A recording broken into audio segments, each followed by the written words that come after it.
हाय, मैं शिशिर शर्मा आज स्टार्ट करने जा रहा हूँ मर्न इंटरव्यू क्वेश्चन का वीडियो नंबर 5। और आज के वीडियो में मैं आपको बताऊंगा नोड जेएस के इंटरव्यू क्वेश्चन। तो फ्रेंड्स, वीडियो को स्टार्ट करते हैं।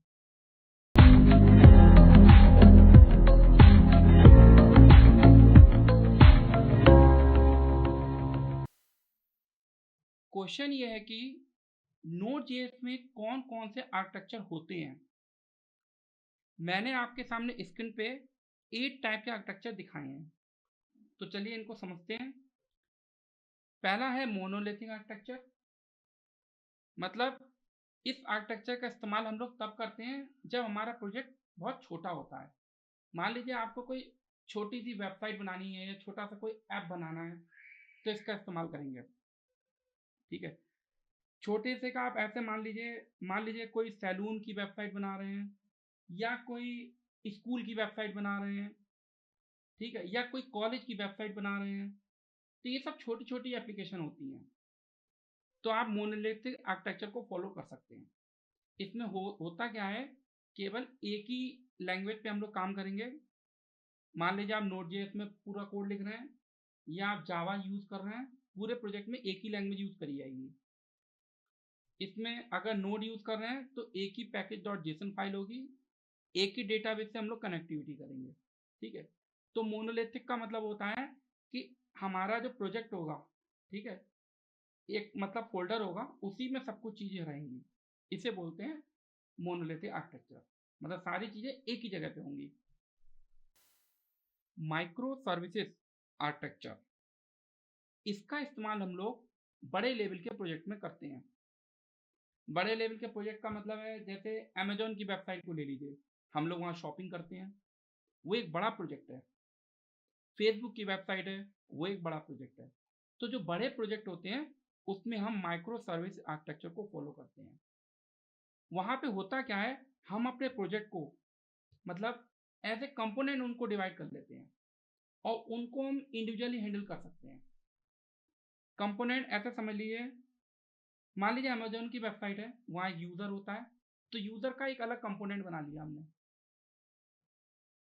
और प्रोडक्ट का अलग कंपोनेंट बना लिया, सेलर का एक अलग कंपोनेंट बना लिया, एडमिन का एक अलग कंपोनेंट बना लिया, कार्ड का एक अलग कंपोनेंट बना लिया। मतलब इस तरीके से हम अपने प्रोजेक्ट के जितने हम चाहते हैं उतने कंपोनेंट बना सकते हैं। और कंपोनेंट का मतलब क्या हुआ, वो सारे कंपोनेंट इंडिविजुअल हैं, अलग अलग हैं। हम ऐसा भी कर सकते हैं कि यूजर नाम का जो कंपोनेंट है उसमें हम नोड जेएस यूज कर लें, और जो प्रोडक्ट वाला है उसमें हम जावा यूज कर लें। मतलब हर एक कंपोनेंट इंडिविजुअल है, तो उनके अंदर लैंग्वेज भी इंडिविजुअल हो सकती है, उनके अंदर डेटाबेस भी अलग अलग हो सकते हैं। मतलब सब कुछ उनका सेपरेट सेपरेट है, वो आपस में जुड़े हुए नहीं है, उनको इंडिविजुअली हैंडल किया जा रहा है। और बाद में वो हम एक जगह से उसे एक सिंगल एंड पॉइंट से कनेक्ट करते हैं। ठीक है, वो एक दूसरा मैटर है। बट फिलहाल माइक्रो सर्विस आर्किटेक्चर का मतलब यही होता है कि हम अपने बड़े प्रोजेक्ट को छोटे छोटे कंपोनेंट में डिवाइड करके उनको इंडिविजुअली हैंडल करते हैं। इसके अलावा है सर्वलेस आर्किटेक्चर। सर्वलेस आर्किटेक्चर का मतलब ये होता है एक ऐसा आर्किटेक्चर फॉलो करना जहां पे आपको सर्वर के लिए कोई टेंशन नहीं लेनी। मतलब अगर आपकी वेबसाइट में हैवी ट्रैफिक आ जाएगा तो ऑटोमेटिक वो स्केल हो जाएगा। ठीक है, आपके यूजर्स बढ़ गए, आपका ट्रैफिक बढ़ गया, ऑटोमेटिक स्केल हो गया। उसमें रैम कितनी बढ़ानी है, उसका सीपीयू कितना बढ़ाना है, उसमें मतलब लोड लोड बैलेंसर लगाना है, उसमें कितनी कैपेसिटी रखनी है। मतलब सर्वर से रिलेटेड जो भी चीजें हैं आपको कुछ भी नहीं सोचनी है, तो उसको बोलते हैं सर्वरलेस आर्किटेक्चर। तो बेसिकली सर्वरलेस आर्किटेक्चर के लिए हम लोग फॉलो करते हैं AWS लैम्डा फंक्शन। तो अगर आप AWS लैम्डा फंक्शन यूज करेंगे तो आप सर्वरलेस आर्किटेक्चर की फीचर मिलता है हमें। रेस्टफुल एपीआई आर्किटेक्चर, यहाँ पे हम लोग एपीआई बनाते हैं और यहाँ पे बहुत सारे एंड पॉइंट्स होते हैं। मतलब आप जितनी एपीआई बनाते हैं उतने ही एंड पॉइंट्स बनते हैं। मान लीजिए आप 20 एपीआई बना रहे हैं, इट मीन्स यहाँ पे 20 एंड पॉइंट्स होंगे। और यहाँ पे जो HTTP मेथड होते हैं वो होते हैं get, post, put, patch, delete. ये HTTP मेथड यूज करके हम अपने एंड पॉइंट्स क्रिएट करते हैं। GraphQL API आर्किटेक्चर, यहाँ पे सिंगल एंड पॉइंट होता है और केवल पोस्ट HTTP मेथड होता है। यहाँ पे हमारी API डायनेमिकली क्रिएट होती है। यहाँ पे हम लोग केवल स्कीमा बनाते हैं और रिजॉल्वर बनाते हैं और यहाँ पे एक टाइप डेफ होता है। तो इसके थ्रू हमारा डायनेमिकली API के एंड पॉइंट्स क्रिएट होते हैं, ठीक है। और यहाँ पर एक डॉक्यूमेंटेशन भी ऑटोमेटिक रेडी हो जाता है, वो भी हमें नहीं बनाना पड़ता है। अगर रेस्टफुल API की बात करें तो वहाँ हमें डॉक्यूमेंटेशन के लिए हमें स्वेगर के थ्रू हमें डॉक्यूमेंटेशन बनाना होता है। इसके अलावा होता है MVC आर्किटेक्चर, मतलब मॉडल व्यू कंट्रोलर आर्किटेक्चर। यहाँ पे हम लोग कंट्रोलर के अंदर मेन अपना यूजर से इंटरेक्शन कराते हैं, ठीक है। और जो अपना बिजनेस लॉजिक होता है वो मॉडल में लिखते हैं, मतलब डेटाबेस से कनेक्टिविटी का कोड हम सब वहाँ लिखते हैं और व्यू के अंदर हम लोग डिजाइनिंग पार्ट रखते हैं। इसके अलावा है इवेंट ड्राइवन आर्किटेक्चर। यहाँ पे हम लोग क्या करते हैं, इवेंट्स बनाते हैं। बेसिकली इसको हम लोग यूज करते हैं जैसे गेमिंग में क्या होता है, जैसे स्टार्ट, गेम को स्टार्ट करना, स्टॉप करना, पॉज करना, ठीक है। तो ये सब इवेंट्स होते हैं। तो इवेंट्स के थ्रू भी हम लोग Node.js में काम करते हैं, ये भी एक आर्किटेक्चर है। इसके अलावा माइक्रो फ्रंट एंड आर्किटेक्चर, ये देखा जाए तो माइक्रो सर्विसेज से ही बना हुआ है, बट यहाँ पर क्या हो रहा है, हम अपने प्रोजेक्ट को और भी छोटे छोटे पार्ट्स में तोड़ लेते हैं, ब्रेक कर लेते हैं। तो इसलिए हम लोग कहते हैं इसे माइक्रो फ्रंट एंड आर्किटेक्चर। तो Node.js में बेसिकली यही टाइप के आर्किटेक्चर होते हैं। अगर आपसे इंटरव्यू पूछेगा तो आपको इन सब आर्किटेक्चर के बारे में आपको बताना होगा। नेक्स्ट क्वेश्चन है डिजाइन पैटर्न। इंटरव्यूअर अक्सर पूछ लेता है Node.js के अंदर कौन कौन से डिजाइन पैटर्न होते हैं, या आपने कौन कौन से डिजाइन पैटर्न में काम किया है। तो ये बहुत इंपॉर्टेंट क्वेश्चन है जो कि अक्सर इंटरव्यू में पूछ लिया जाता है। तो चलिए इसको देखते हैं। सबसे पहले हमारे पास है मॉड्यूल पैटर्न। ये एक ऐसा मॉड्यूल पैटर्न है जो सबसे ज़्यादा Node.js में यूज़ किया जाता है और इसको हम लोग अक्सर यूज़ करते ही करते हैं हर प्रोजेक्ट में, ठीक है।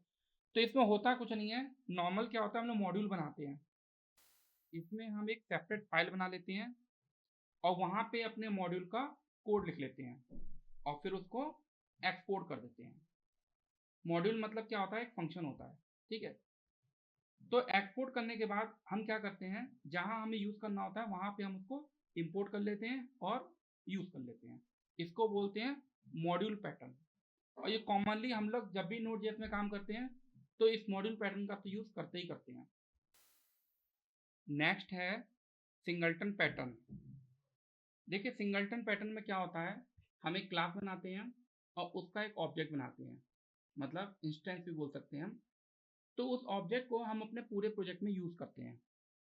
बेसिकली ऐसा हम तब करते हैं जैसे मान लीजिए आप डेटाबेस से कनेक्शन बना रहे हैं, ठीक है। तो कनेक्शन का आप एक ऑब्जेक्ट बनाया, तो वही ऑब्जेक्ट आपका पूरे प्रोजेक्ट में हर जगह यूज़ होगा। तो ये इसका एग्जाम्पल है सिंगलटन पैटर्न का। नेक्स्ट है एब्जॉर्बर पैटर्न। एब्जॉर्बर पैटर्न का इस्तेमाल हम लोग तब करते हैं, मान लीजिए एक सिचुएशन बताता हूँ मैं आपको। जैसे मान लीजिए यूट्यूब में क्या है, हम वीडियो अपलोड करते हैं तो वहाँ पे क्या होता है, नोटिफिकेशन अलाउ करने का ऑप्शन होता है। जैसे सब्सक्राइब का बटन होता है, ऐसी एक नोटिफिकेशन अलाउ करने का ऑप्शन होता है, ठीक है। तो जैसे ही मैं कोई वीडियो अपलोड करूँगा तो सबके पास नोटिफिकेशन चला जाएगा। तो इसी को बोलते हैं हम लोग एब्जॉर्बर पैटर्न। तो हम लोग यहाँ पे कोई एक ऐसी क्लास बनाएंगे कि जहाँ हम एक जगह कुछ मैसेज अपडेट कर देंगे और सबके पास मैसेज पहुँच जाएगा, मतलब 1-to रिलेशनशिप होता है इसके अंदर। नेक्स्ट है फैक्ट्री पैटर्न। देखिए फैक्ट्री पैटर्न का इस्तेमाल हम लोग कब करते हैं, जैसे मान लीजिए आपके पास कुछ व्हीकल्स हैं, जैसे कार हो गया, ट्रक हो गया, ठीक है। तो हम क्या करेंगे, व्हीकल्स नाम की एक क्लास बनाएंगे मेन, ठीक है। वहाँ पे कुछ प्रॉपर्टीज वगैरह ले लेंगे, ठीक है, जो कॉमन होंगी सारे व्हीकल्स में, ठीक है, वो ले लेंगे। उसके बाद हम फिर कार की क्लास बनाएंगे, उसमें व्हीकल्स को एक्सटेंड करेंगे। फिर ट्रक की क्लास बनाएंगे, फिर व्हीकल्स को एक्सटेंड करेंगे, ठीक है। और लास्ट में फाइनल एक क्लास और बनाएंगे, ठीक है। और उस क्लास में हम क्या करेंगे, ऊपर की जो क्लासेस बनाई हैं कार और ट्रक, उनके ऑब्जेक्ट क्रिएट करेंगे, ठीक है। कैसे करेंगे, मेनली क्या करेंगे, जो लास्ट में जो क्लास बनाएंगे उसको बोलेंगे हम लोग फैक्ट्री क्लास, और हम उस फैक्ट्री क्लास का एक ऑब्जेक्ट क्रिएट करेंगे, और उसके ऑब्जेक्ट में हम लोग मतलब ऑब्जेक्ट के थ्रू फंक्शन कॉल करेंगे फैक्ट्री क्लास का, और उस फंक्शन में हम लोग पास करेंगे, जैसे कार पास करेंगे तो वो क्या करेगा, कार वाली क्लास का ऑब्जेक्ट क्रिएट कर देगा, ठीक है। तो अगर हम ट्रक पास करेंगे तो ट्रक वाली क्लास का ऑब्जेक्ट क्रिएट कर देगा। तो ये होता है फैक्ट्री पैटर्न। नेक्स्ट है मिडिलवेयर पैटर्न। इस मिडिलवेयर पैटर्न का भी हम लोग बहुत ज़्यादा इस्तेमाल करते हैं नोड.जेएस के अंदर। मतलब अक्सर नोड.जेएस एप्लीकेशन में काम करते हैं तो समझ लीजिए इस मिडिलवेयर पैटर्न का हम लोग यूज़ करते ही करते हैं। इसमें क्या होता है, मिडिलवेयर एक फंक्शन होता है जिसके पास रिक्वेस्ट एंड रिस्पॉन्स ऑब्जेक्ट का एक्सेस होता है, और वो इसके बीच में वर्क करता है।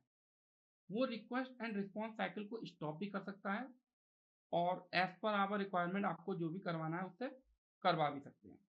बेसिकली हम इसका यूज़ तब करते हैं जब किसी लॉगिन का एथेंटिकेशन वगैरह कराते हैं, या जैसी आपकी रिक्वायरमेंट आप इसका यूज़ कर सकते हैं। नेक्स्ट है डेकोरेटर पैटर्न। डेकोरेटर पैटर्न में क्या होता है, ये भी एक डिजाइनिंग पैटर्न है। इसमें क्या करते हैं हम लोग, जो हमारा ऑब्जेक्ट होता है उसमें एग्जिस्टिंग ऑब्जेक्ट में हम कोई चेंजेस नहीं करते हैं, ठीक है, वो वैसे ही बना रहता है। बस उसमें कुछ एक्स्ट्रा फंक्शनलिटी ऐड कर देते हैं, ठीक है, और हमको एक नया ऑब्जेक्ट की तरह वर्क मिल जाता है।